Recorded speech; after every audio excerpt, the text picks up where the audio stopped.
Salut à vous tous. Avant de regarder la vidéo, please, abonnez-vous. Le lien est juste ici. Ok. Maintenant, vous pouvez regarder la vidéo. Salut à vous tous.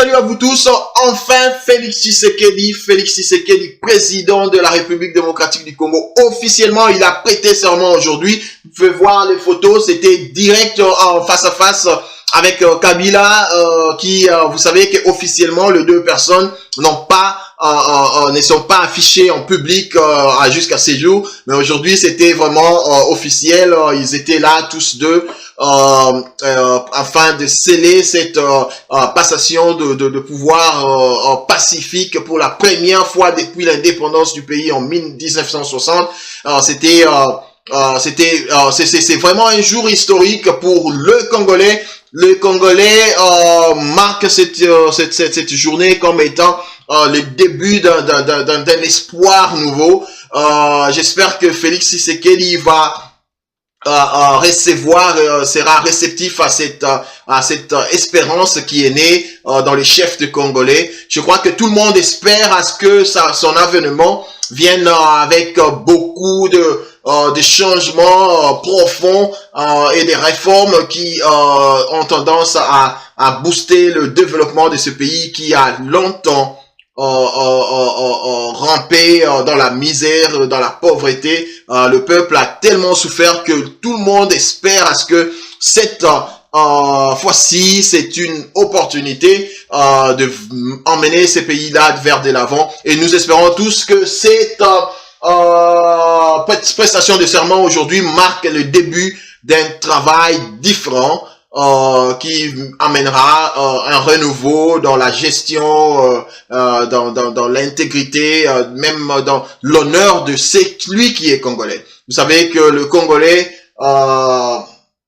dans l'histoire du monde, nous avons marqué le monde dans beaucoup de choses, mais aujourd'hui, nous ne retrouvons pas à cause de cette gestion calamiteuse qui a élu place dans nos gouvernements précédents.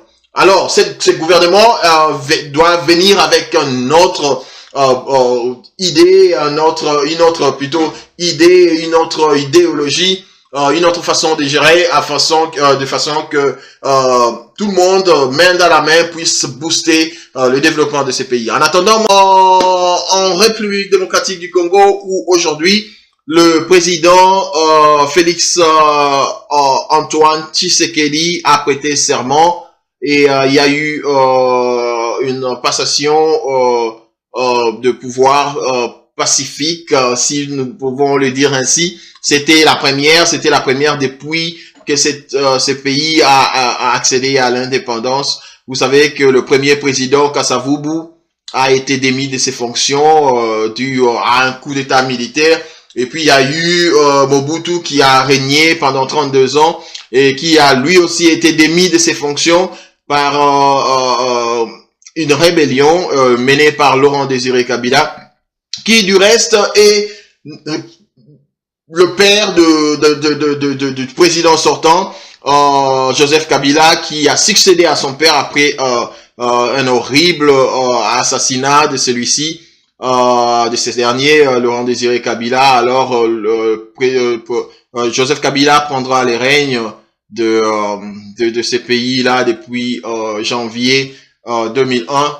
Jusqu'à ces jours où il quitte le pouvoir et laisse le pouvoir entre les mains d'un opposant. C'est une première, vous voyez les photos, c'est vraiment une première qui n'a jamais été.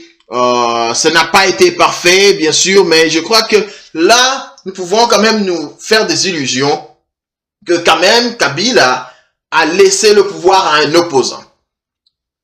Ça sonne pas vrai, mais c'est quand même le président. Bye.